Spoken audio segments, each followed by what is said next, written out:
अस्सलाम वालेकुम। आज की वीडियो में हम लोग ट्रांजैक्शन एंड अकाउंटिंग इक्वेशन का क्वेश्चन नंबर 7 करेंगे। क्वेश्चन 7 में उसने आप समझिए हमें क्वेश्चन सॉल्व करके दिया और हमने जस्ट इसकी ट्रांजैक्शंस बनानी है। तो क्या कहता है इसमें, mister Huram business position on 1 July 2015 is shown by an accounting equation given below. Each line is designated by a letter which indicate effect on the equation of a particular transaction. Describe each of the transaction. यानी कि उसने हमें यहाँ पे बता दिया है कि उसने हर एक ट्रांजैक्शन से रिलेटेड यहाँ पे लिखा हुआ है, उसके इफेक्ट्स को लिखा हुआ है। और अब हमने क्या करना है, हमने इसकी ट्रांजैक्शन को डिस्क्राइब करना है। तो हमें कैश गिवन है, मशीनरी है, गुड्स हैं, अकाउंट रिसीवेबल है, क्रेडिटर है और ऑनर्स इक्विटी यानी आपकी इंटरनल लायबिलिटी कैपिटल के अमाउंट गिवन है। यहाँ पे उसने हमें 3750 इसमें गुड्स में प्लस किया है और क्रेडिटर में से भी प्लस किया है। ठीक है, तो पहले तो हम ये देखते हैं कि एक बिजनेस जब हमारा स्टार्ट हो रहा है तो उसमें ये सारी चीजें हमें अवेलेबल हैं। जैसे हमने लास्ट क्वेश्चन में किया था कि पहले एसेट्स की हेडिंग देके इन सारी चीजों को लिख लेंगे और इसी तरह लायबिलिटी की हेडिंग देके इन सारी चीजों को लिख लेंगे। फिर हम लोगों ने क्या करना है, हमने इसकी ट्रांजैक्शन लिखने लगना है। तो सबसे पहले जो ए ट्रांजैक्शन है उसमें हम देख रहे हैं कि गुड्स में चीजें ऐड हो रही हैं, दूसरी साइड पे क्रेडिटर ऐड हो रहे हैं। इट्स मीन कि जो हमने परचेजेस की हैं ये ऑन क्रेडिट बेसिस हैं। तो परचेज गुड्स ऑन क्रेडिट 3750, क्योंकि अगर तो हमने कैश पेमेंट की होती तो हमारा कैश रिड्यूस हो जाता। हमारा कैश पे कोई इफेक्ट नहीं हुआ, लेकिन चीजें भी बढ़ गई हैं और क्रेडिटर भी बढ़ गए। इट्स मीन चीजें खरीदी हैं लेकिन उधार खरीदी हैं, इसलिए क्रेडिटर बढ़े हैं। फिर यह तो हमारा बैलेंस है, इसकी तो कोई ट्रांजैक्शन नहीं लिखनी। फिर वो कहता है कैश में ऐड हो रहा है और अकाउंट रिसीवेबल यानी डेटर आपके रिड्यूस हो रहे हैं। इट्स मीन कि अमाउंट रिसीव्ड फ्रॉम डेटर, हमने डेटर से पैसे रिसीव किए हैं इसलिए कैश बढ़ गया और हमारे जो डेटर्स हैं वो कम हो गए। फिर हमारे पास सी में कैश कम हो रहा है और हमारे पास ऑनर्स इक्विटी भी कम हो रही है और उसने ब्रैकेट में लिखे ड्राइंग्स। इट्स मीन जो ऑनर है उसने कैश विड्रॉ करवाया फॉर पर्सनल यूज। ठीक है, तो हम लिखेंगे the businessman withdraw 2700 from his business for his personal use. अब कैश में भी ऐड हो रहा और हमारे पास गुड्स में माइनस हो रहा और इसमें प्रॉफिट ऐड हुआ। इसका क्या मतलब है कि हमने चीजें बेची हैं। ठीक है, क्योंकि गुड्स हमेशा कॉस्ट प्राइस पे माइनस होती हैं, तो ये कॉस्ट प्राइस पे माइनस हुई हैं, उसकी जो सेल प्राइस है कैश उतने से ऐड हुआ है और जो दोनों का डिफरेंस है उससे प्रॉफिट इंक्रीज हो गया। फिर हमने ई ट्रांजैक्शन देखी इसकी, उसमें कैश में से माइनस हुआ है और क्रेडिटर में से माइनस हुआ है। इसका मतलब है कि हमने क्रेडिटर को पैसे दिए हैं। तो चलिए क्वेश्चन हम इसका स्टार्ट करते हैं। क्वेश्चन 7, इसमें हमारे पास हम क्या करेंगे, सबसे पहले हमारा जो ये स्टार्ट हो रहा है 1 जुलाई 2015 से स्टार्ट हो रहा है तो हम लोग उसी को लिखेंगे। हम लिखते हैं on 1 July 2015 the balance of mister Huram was as follow। यहाँ पे हमारे एसेट्स हैं रुपीस, यहाँ पे इक्विटीज और रुपीस। अब हमारे पास एसेट्स कौन कौन से थे, कैश,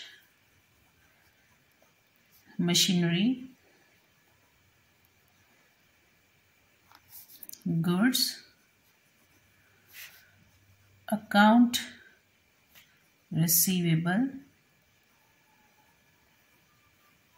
इसके अलावा हमें उसने कोई एसेट यहाँ पे हेडिंग में नहीं दिया और इस साइड पे क्रेडिटर और ऑनर्स इक्विटी है, वो लिखेंगे।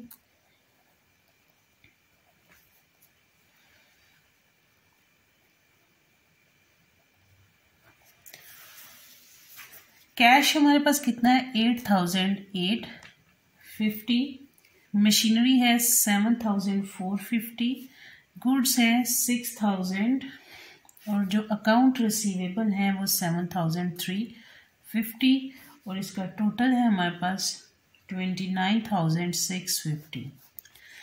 क्रेडिटर है हमारे पास 8,550 और ये हमारे पास 2,110 और टोटल 2,096 यानी 29,650। अब हमने क्या करना है, जो ट्रांजैक्शंस पास हुई हैं वो हमने देखनी है। तो transactions during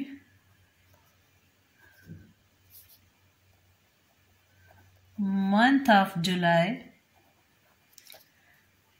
are as follow. ठीक है, तो फर्स्ट जो ट्रांजैक्शन थी हमारे पास वो क्या है, उसने गुड्स परचेज की हैं on credit basis.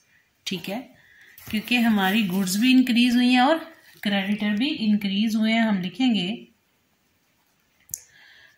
Purchased goods on credit for ₹3,750।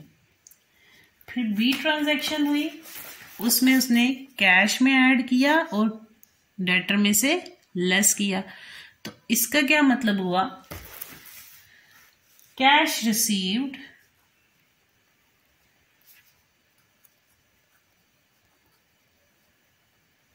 From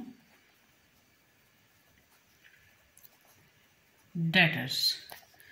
फिर हमारे पास सी ट्रांजैक्शन है जिसमें उसने क्या किया है, ड्राइंग्स हैं और हमारे पास कैश में से भी माइनस है और ऑनर इक्विटी में से भी माइनस है।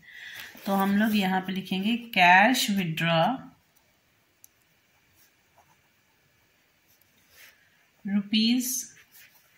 ₹2,700 फ्रॉम बिजनेस फॉर हिज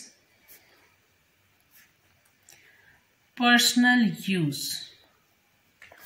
फिर हमने इसकी डी ट्रांजैक्शन देखनी है, उसमें उसने कैश में ऐड किया और कैपिटल में हमारे पास कैश में ऐड हुआ, गुड्स में से लेस हुआ है और हमारे पास कैपिटल में भी ऐड हुआ है। इट्स मीन उसने गुड्स सेल की हैं, 5,250 कॉस्ट प्राइस है, ये कैश प्राइस है और ये प्रॉफिट है 2,100, ये उसको यहाँ पे प्रॉफिट हुआ है। तो हम क्या लिखेंगे, गुड्स